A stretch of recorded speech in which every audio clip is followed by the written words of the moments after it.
Jóvenes estudiantes, muy buenas tardes y bienvenidos al curso de Historia del Perú.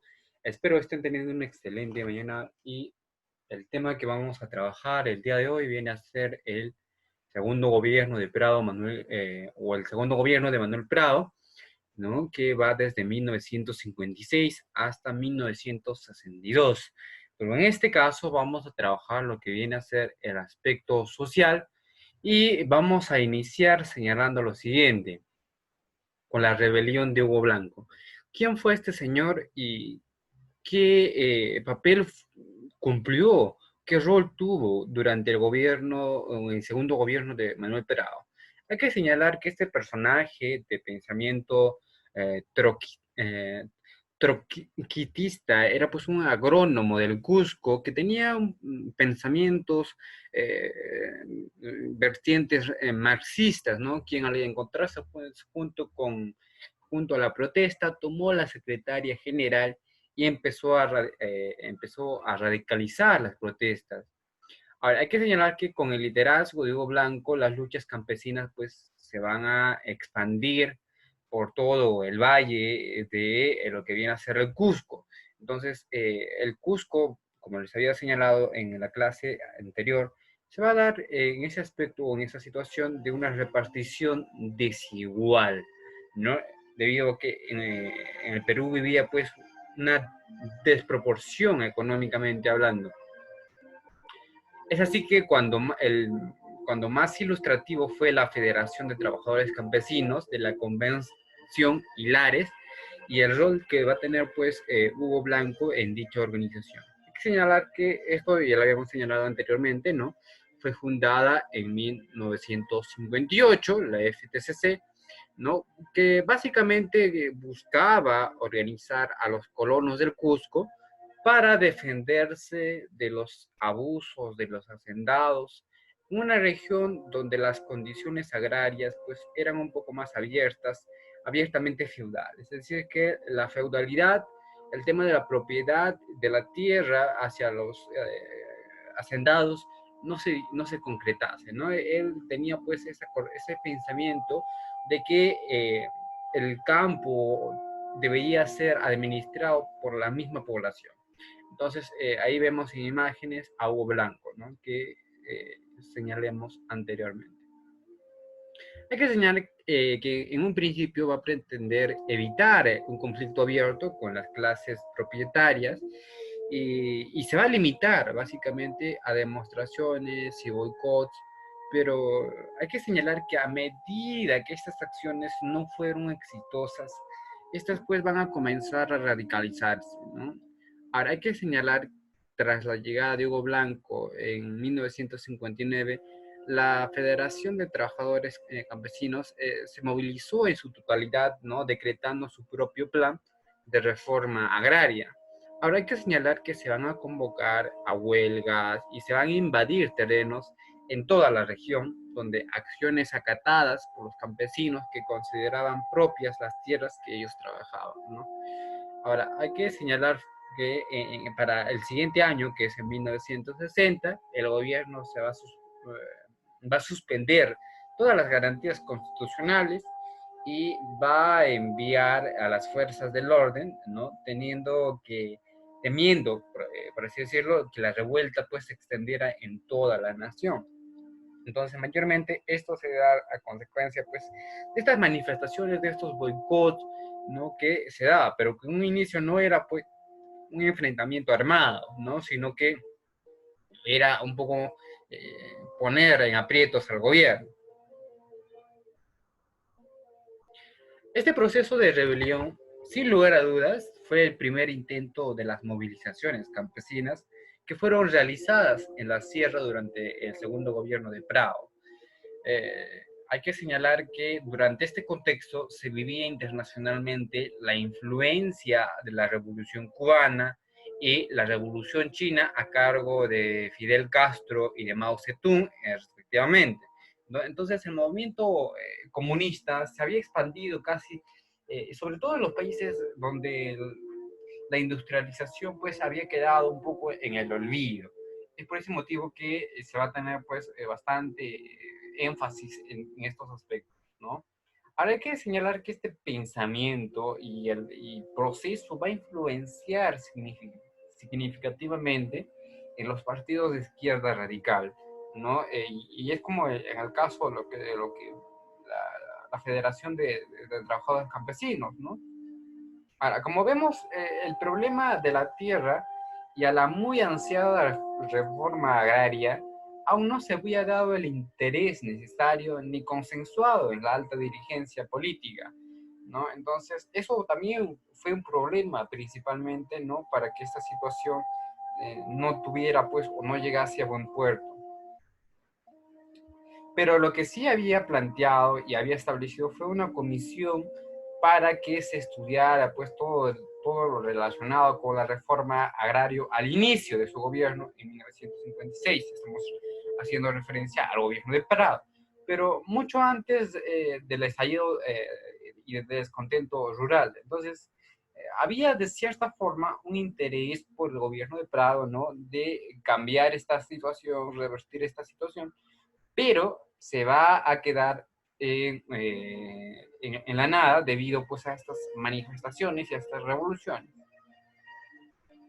Políticamente, ¿no? Esta comisión va a llegar a realizar el estudio, pero no tuvo el efecto contundente como para solucionar el problema agrario, porque los integrantes de esta comisión eran pues hacendados, terratenientes, o sea, no representaban como tal a lo que venía a ser a las personas, a las personas que trabajaban netamente de la tierra.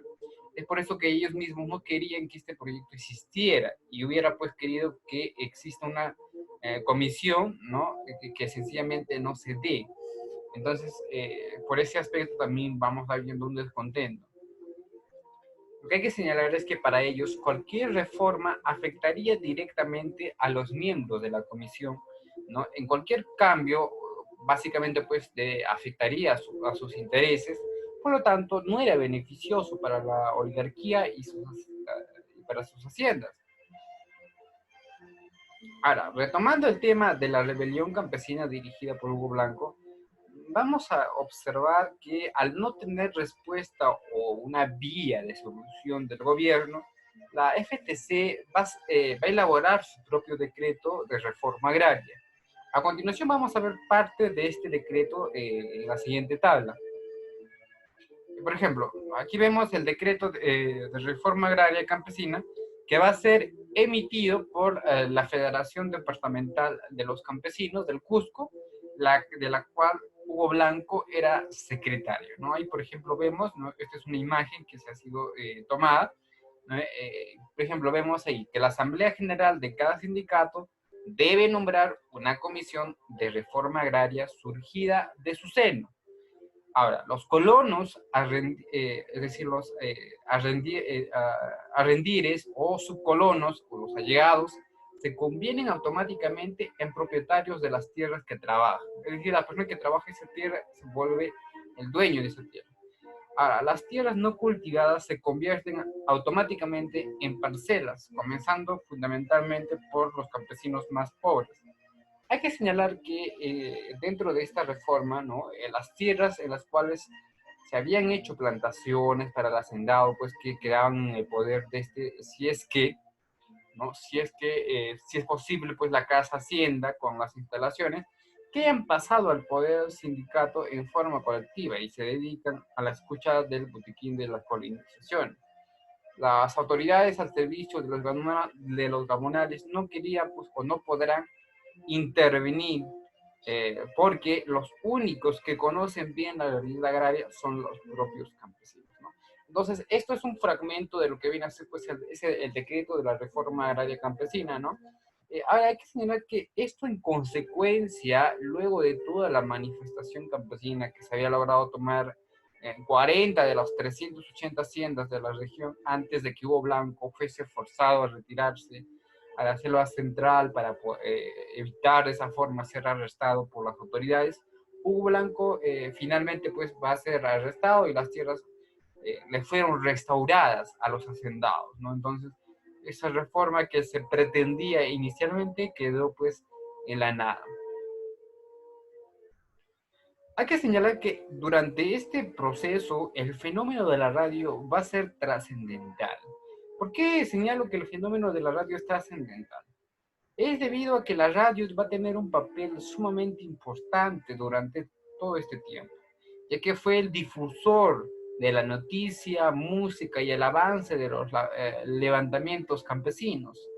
Es así que la impresionante difusión de la radio en la sociedad rural va a hacer que el aparato de transitores totalmente portátil y alimentado por económicas pilas de magnesio fueran pues más estables, ¿no? Entonces comenzó a ser parte del mensaje de las casas campesinas y un acompañante pues frecuente del trabajador minero o del servicio doméstico durante sus labores. Entonces, el fenómeno de la radio llega al Perú pues justamente en esta década, ¿no? La década de los 60 aproximadamente, cuando va a tomar mayor relevancia debido a que no solamente se va a utilizar en el aspecto político, sino en el aspecto minero, en el aspecto doméstico, o sea, en todos los aspectos las personas pues iban descubriendo la tecnología y era efectivamente pues una tecnología que había de alguna u otra forma podía mantenerse informados. Entonces las comunicaciones de alguna u otra forma fueron pues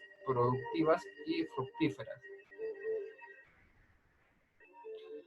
Finalmente, para cerrar con este punto, el tema de la población. ¿Cómo estaba la población en ese contexto?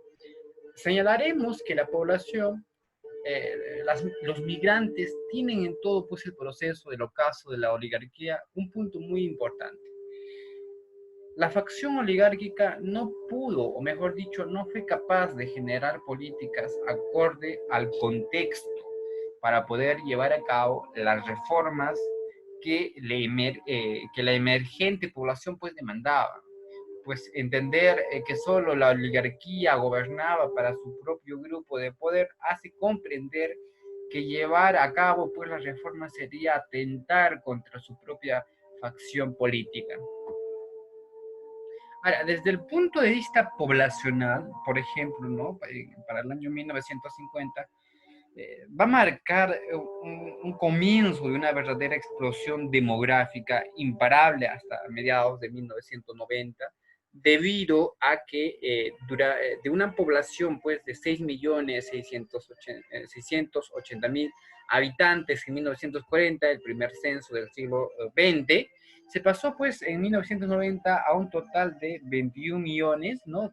550.000 habitantes. Es decir, que en un lapso de apenas 50 años la población del Perú va a sufrir pues un incremento extraordinario de casi 15 millones. Y hoy en día pasamos, pues, bordeamos entre los 32 a 33 millones en la población. Entonces, cada vez la población pues va a ir creciendo.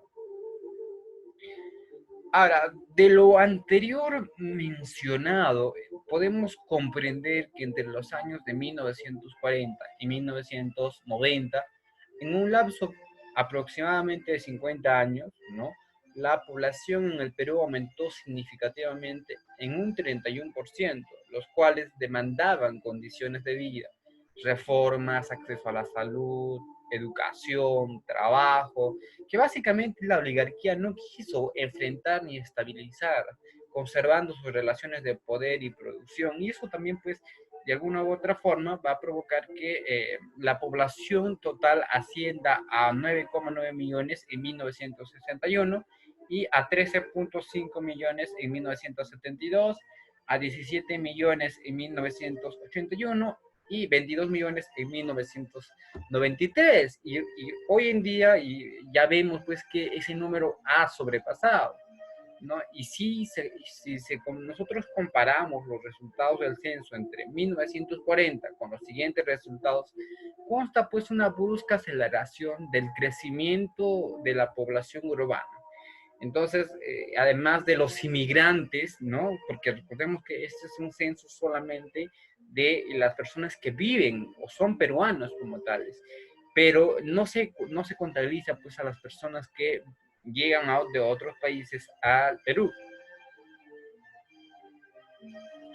Asimismo, es necesario puntualizar aún más que en el tema de la población, en un artículo de opinión, Nelson Manrique da pues a conocer un documento desclasificado de la CIA, ¿no? Donde refiere que más de la mitad de los 11 millones de habitantes básicamente pues eran de ascendencia india, ¿no? Analfabetos, pauperizados, que hablaban sus propias lenguas y vivían pues en una economía de subsistencia bajo un sistema de dominio semifeudal.